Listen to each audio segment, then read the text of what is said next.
স্বাগতম আপনাদেরকে binary zero ওয়ানের পক্ষ থেকে। তো এই চ্যানেলে যেটি থাকছে সেটি হচ্ছে নানা ধরনের টিউটোরিয়াল বাংলাতে, যাতে করে আপনাদের বুঝতে এবং শিখতে অনেকটা সহজ হয়ে যায়।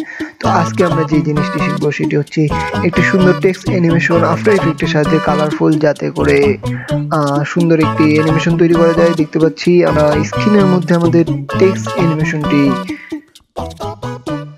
প্রথমে নিউ কম্পোজিশনে সবকিছু চেক করে আমরা ওকে ক্লিক করলাম। তারপরে আমরা যেটি করব সেটি হচ্ছে একটি টেক্সট নিব।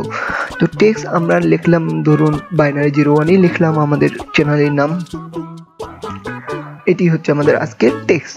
তারপরে যেটি করব, এই টেক্সটকে সিলেক্ট করে আমরা ইফেক্টে গিয়ে এক্সপ্রেশন কন্ট্রোলে গিয়ে লেয়ার কন্ট্রোলে ক্লিক করলাম। তাহলে দেখতে পাচ্ছি একটা লেয়ার কন্ট্রোল নামে একটি অপশন তৈরি হয়ে গেছে। তারপরে আমরা এই তীরটিকে একবার ক্লিক করি, তো অনেক কিছু চলে এসেছে, এটা তো সবাই জানে। তো তারপরে আমরা কি করব, এই টেক্সটে ক্লিক করে সোর্স টেক্সট যেটিতে আছে এই গোলটিতে একবার অল্টার চেপে ধরে একবার ক্লিক করব। তাহলে আমরা দেখতে পাচ্ছি কোডের মতো অনেক কিছু চলে এসেছে। তো আমরা এইটিও দেখতে পাচ্ছি যে উপরের টেক্সটটি আমাদের নেই। তো আমরা যেটি করব, এই জিলাপির মতো অংশটি টেনে আমাদের লেয়ার কন্ট্রোলে ছেড়ে দিব। তাহলে আমরা আরও কিছু টেক্সট এক্সট্রা অ্যাড হয়েছে। তো আমরা যেটি করব, জাস্ট একটি ফুল স্টপ অ্যাড করে দেব। তাহলে আমাদের এই বাইনারি জিরো ওয়ান লেখাটি আবার চলে আসবে। তো আমাদের প্রথম কাজ শেষ। তারপরে আমরা যেটি করব সেটি হচ্ছে এই পেন টুলটিকে সিলেক্ট করে আমরা একটি মাস্ক তৈরি করব। তো আমাদের ইচ্ছা মতো সুন্দর করে, যেভাবে ইচ্ছা আপনাদের, সুন্দর করে একটি মাস্ক তৈরি করি।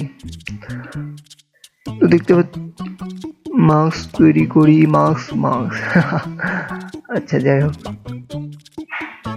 এই যে একটা মাস্ক তৈরি করলাম। আমরা দেখতে পাচ্ছি নিচের অংশটি অন্ধকার হয়ে গেছে, মানে কি নেই। তো আমরা যেটি করব, মাস্কে গিয়ে এই মাস্ক এক্সপ্রেশন নামে একটি অপশনে যাব।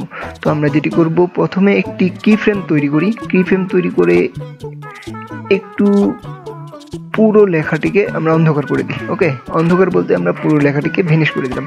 তারপর আমরা 2 সেকেন্ড পরে গিয়ে পুরো লেখাটিকে আবার উদ্ধার করে নিয়ে আসবো। আমাদের পুরো লেখাটি চলে এসেছে। তো তারপরে আমাদের এই কাজটি শেষ। আমরা কিটিকে সিলেক্ট করে তারপর হচ্ছে গ্রাফ থেকে আমরা ইচ্ছা মতো আমাদের অ্যানিমেশন দিতে পারি। তো ওইটিতে না চাই আমরা আজকের মতো। তো তারপরে যেটি করব, এই টেক্সটটিকে আবার ডুপ্লিকেট করে নেব, কন্ট্রোল ডি করে ডুপ্লিকেট করে নিলাম, হালকা একটু পিছিয়ে নিয়ে। তারপরে আমরা এই টেক্সট টুটিকে অন্য কালার দিব, যাতে করে আমাদের টেক্সটটি দেখতে সুন্দর হয়। তো আমরা এইখান থেকে কালার নিব, যে কোনো একটি কালার নিলাম, আমি হালকা লাল নিলাম। তো নিয়ে দেখতে পাচ্ছি যে আমাদের দুটি কালার কিন্তু অলরেডি তৈরি হয়ে গেছে। তো আমরা যেটি করব, আরেকটি টেক্সট ডুপ্লিকেট করে আবার কালার চেঞ্জ করি। তো আমাদের এই যে দেখতে পাচ্ছি আমাদের টেক্সট অ্যানিমেশনটি কিন্তু তৈরি হলো। অলরাইট, তো এটি ছিল আজকের ছোটোখাটো একটি সুন্দর অ্যানিমেশন টেক্সট। তো আপনারা সবাই আমাদের সাথে থাকবেন। তো আমাদের বাংলাদেশের শর্ট ফিল্ম নিয়ে অনেকেই অনেক কিছু বানাচ্ছে। তো আমরা শর্ট ফিল্ম নিয়ে নানা ধরনের সেগমেন্ট নিয়ে আসবো, কীভাবে ক্যামেরা, লাইট, তারপর হচ্ছে ডিরেকশন, সব কিছুই থাকবে। তো আশা করি ততদিন পর্যন্ত একটু ধৈর্য ধরে আমাদের সাথে থাকবেন, যাতে করে সব কিছু আপনাদের ক্লিয়ার হয়। তো আশা করি আবার দেখা হবে। তো আমাদের চ্যানেলটি সাবস্ক্রাইব করুন, লাইক দিন, কমেন্ট করুন।